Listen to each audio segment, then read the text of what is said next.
पहले आज पाकिस्तान के सुप्रीम कोर्ट को खराज तहसीन भी पेश करता हूं, कौम की तरफ से मुबारक देता हूं। और ये मैं क्यों मुबारक दे रहा हूं कि मुल्क में जमहूरियत अब सिर्फ एक धागे से लटकी हुई है, जुड़ी हुई है, और वो धागा है सुप्रीम कोर्ट। यानी सुप्रीम कोर्ट इस वक्त मुल्क की जमहूरियत को उम्मीद दे के बैठा हुआ है, क्योंकि बाकी मैं अभी आपको बात करूंगा कि बाकी तो सारे जो जमहूरी इदारे हैं उनको तो तबाह कर चुके हैं। ये जो माफिया आया है, एनआरओ का माफिया, इसने बाकी जमहूरी इदारे तबाह कर दिए। आज सिर्फ उम्मीद पाकिस्तान के सुप्रीम कोर्ट से, और मैं सुप्रीम कोर्ट को इसलिए आज खास तौर पे मैं आज कौम की तरफ से उनको खराज तहसीन पेश करता हूं कि मैं एक पार्टी का सरबराह आइन को सामने रखते हुए सारे टॉप वकला से पहले लीगल ओपिनियन लेके मैंने अपनी 2 गवर्नमेंट्स को डिसॉल्व किया। डिसॉल्व क्यों किया कि सबसे पहले तो हमें मुश्किल हो गई थी, फंड्स नहीं दे रहे थे। जो फंड्स आने थे, सेंटर से फंड्स आने थे 2 सूबों को, वो फंड्स काट दिए इन्होंने। हमने लोगों से वादे किए हुए थे कि हम आपके लिए जो भी करेंगे, तो जब फंड्स ही नहीं आते तो हम अपने वादे कैसे पूरे कर सकते थे। तो जमहूरियत में अगर आप अपना मैंडेट पूरा नहीं कर सकते, एक पार्लियामेंट्री डेमोक्रेसी में आपके पास फिर आपका यह राइट होता है, यह हक होता है कि आप अपनी गवर्नमेंट्स डिसॉल्व करके एक नया मैंडेट लेके आए।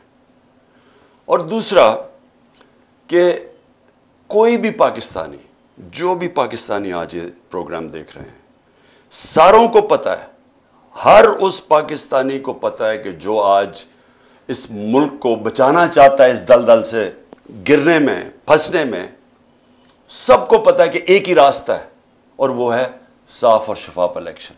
तो हमने ये भी उम्मीद लगाई कि ये मुल्क में साफ और शफाफ इलेक्शन की तरफ चले जाएंगे और एक दफा हम अपनी गवर्नमेंट्स डिसॉल्व करें। और मैं फिर से लोगों को याद कराना चाहता हूं, इन सारों की, पीएमएल लीडर्स की, सबकी स्टेटमेंट्स हैं कि अगर आप इलेक्शन चाहते हो तो अपनी गवर्नमेंट्स कराएं।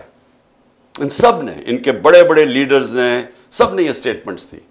बल्कि जनरल बाजवा से जब मेरी 2 मीटिंग्स हुई तो उसने भी ये कहा कि अपनी गवर्नमेंट्स डिसॉल्व करें और फिर इलेक्शंस की तरफ चला जाएगा मुल्क, क्योंकि हम तो कह रहे थे मुल्क को बचाने के लिए इलेक्शन चाहिए। लेकिन जो हो रहा है पाकिस्तान से, जो सुप्रीम कोर्ट के ऊपर जिस तरह की वारदात हो रही है, जिस तरह जजेस के ऊपर जिस तरह उनको अटैक किया जा रहा है, बल्कि असेंबली में जो जबान इस्तेमाल की जा रही है चीफ जस्टिस के खिलाफ और पाकिस्तान के सुप्रीम कोर्ट के जजेस के खिलाफ, मैं ये समझता हूं कि हमारे मुल्क के सामने बहुत बड़ा इम्तिहान है। क्योंकि जो माफिया है, और मैं इनको पॉलिटिशियंस नहीं कहता, मैं 30 साल से ज्यादा इनका मुकाबला कर रहा हूं। पॉलिटिशियंस ऐसी हरकतें नहीं करते जो ये करते हैं। माफिया करता यह है कि या खरीदता है आपको, और ये इन्होंने बेतहाशा रिश्वत का इस्तेमाल किया है, और फिर या फिर ये आपको डराते हैं, धमकाते हैं, ब्लैकमेल करते हैं, जहाजों से तस्वीरें फेंकते हैं नंगी ऑपोजिशन लीडर की, या वो फिर उनको टेप्स बनाते हैं, फिर उनके गंदी टेप्स उनको दिखाने के लिए और हर किस्म का ब्लैकमेल करने की कोशिश करते हैं। तो ये माफियाज करते हैं, ये पॉलिटिशियंस नहीं करते। तो इन्होंने अभी असेंबली में अब फिर एक और नैब अमेंडमेंट आ रही है, और अमेंडमेंट नैब ये क्यों आ रही है?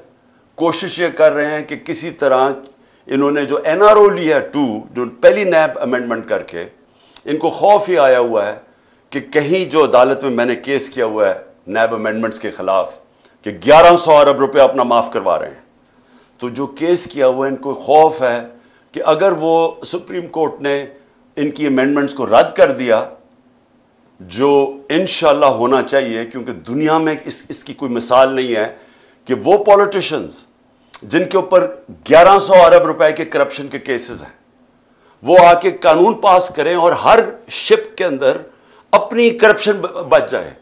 इसकी कोई दुनिया में मिसाल नहीं है। ये कहीं भी दुनिया के अंदर ये कानून के सामने ये रद्द किया जाएगा। क्यों किया जाएगा? सिंपली इस वजह से कि पब्लिक का करप्शन होता है, पब्लिक का पैसा चोरी करना। मेरा कोई पैसा चोरी करे, मैं तो उसको माफ कर सकता हूं। पब्लिक का पैसा चोरी करना कोई इजाजत नहीं दे सकता, कोई मुल्क इजाजत नहीं देता, ना कानून इजाजत देता है। तो लिहाजा इन्होंने अब एक और नया अमेंडमेंट लेके आ रहे हैं, और ये मैं आपको बता दूं कि ये वो कैबिनेट है, 60% कैबिनेट के लोग जमानत पे थे करप्शन केसेस पे, और जो इस वक्त प्राइम मिनिस्टर बैठा हुआ है, ये और इसके बेटे को ये अंडर ट्रायल थे, इनको सजा होने वाली थी। 16 अरब रुपए का जो मकसूद चपरासी का जो FIA का केस था, और 8 अरब की जो इन्होंने मनी लॉन्ड्रिंग की थी, 8 तो 24 अरब रुपए के करप्शन के केसेस थे जिनके ऊपर इनको सजा होने वाली थी। जनरल बाजवा ने एक अंडरस्टैंडिंग दे कि तब बचाया शहबाज शरीफ को और इसको ऊपर बैठाया, क्योंकि शहबाज शरीफ से अंडरस्टैंडिंग ये थी कि जनरल बाजवा को ये एक्सटेंशन दिलवाएगा। ये सारी एक्सटेंशन के लिए उसने किया, और इन्होंने अपने आप को बचाने के लिए। वो और बात है कि नवाज शरीफ अड़ गया, क्योंकि नवाज शरीफ तो भूलता नहीं है, वो जब तक अंपायर उसके साथ ना हो, वो उसको समझता है कि वो उसके खिलाफ है। उसको कोई न्यूट्रल अंपायर की उसके ज़हन में समझ नहीं आती, क्योंकि वो जिमखाना में भी जब मैच खेलता था पहले अपना अंपायर खड़ा करता था, वो उसके लिए चीटिंग करता था, वो अंपायर उसको पसंद था। कोई अंपायर जो दयानतदारी से काम करे उसको वो अफोर्ड नहीं करता था। तो उसने जब पैनमा के अंदर सजा हुई नवाज शरीफ को, तो वो कभी नहीं भूला कि वो समझा था कि जो 2 ब्रिगेडियर्स थे JIT के अंदर, उनकी वजह से सजा हुई है, और वो कभी उसने माफ नहीं किया, इसलिए एक्सटेंशन नहीं मिली।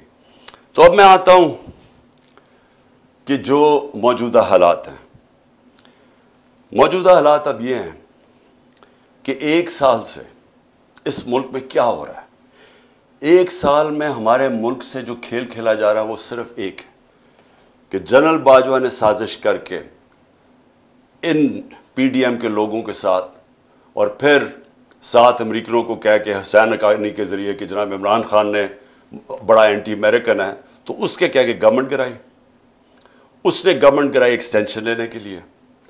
इनको NRO दिलवाया उसने, और वो NRO जब मिल गया तो इनका सबसे बड़ा खौफ अब ये था कि ये पहले पैसा चोरी करो, अब पैसा चोरी को बचाओ, और खतरा ये है कि किसी तरह इमरान खान अब वापस ना आ जाए, क्योंकि ये इतनी मुश्किलों से उन्होंने NRO लिया, तो उनको खतरा था कि पैसा पकड़ा जाएगा। तो सारा मुल्क से जो हो रहा है वो ये याद रखें, मेरे पाकिस्तानी याद रखें कि सिर्फ और सिर्फ ये अपनी चोरी बचाने के लिए ये मुल्क का सारा निजाम तबाह कर रहे हैं। और जो अफसोस है मुझे कि हमारे मुल्क में वो लोग हैं जो मुल्क के मुहाफिज हैं, जिनके पास पावर है, जो एस्टेब्लिशमेंट है, वो जाके इनके साथ खड़ी हो गई है। और ये मिल के हो क्या रहा है कि मुल्क का निजाम तबाह किया जा रहा है, सिर्फ और सिर्फ किसी तरह इमरान खान ना आ जाए वापस। तो अगर आपको यह समझ आ जाए तो फिर आपको सब सुप्रीम कोर्ट के ऊपर क्यों हमला हो रहा है, इलेक्शन क्यों नहीं करवा रहा है, क्यों नहीं पैसा इलेक्शन के लिए है, क्यों जनाब सिक्योरिटी प्रॉब्लम है, क्यों जनाब सारे इदारे खत्म कर रहे हैं, क्यों केयर टेकर गवर्नमेंट, ये सारा आपको समझ आ जाएगी। एक 1 पॉइंट एजेंडा है, इमरान खान ने नई इलेक्शन मौका देना जीत के आए, क्योंकि अगर वो आ गया तो ये सारी जो इनकी चोरी है वो पकड़ी जाएगी, वो वापस फिर केसेस खुल जाएंगे, उसका डर है बस।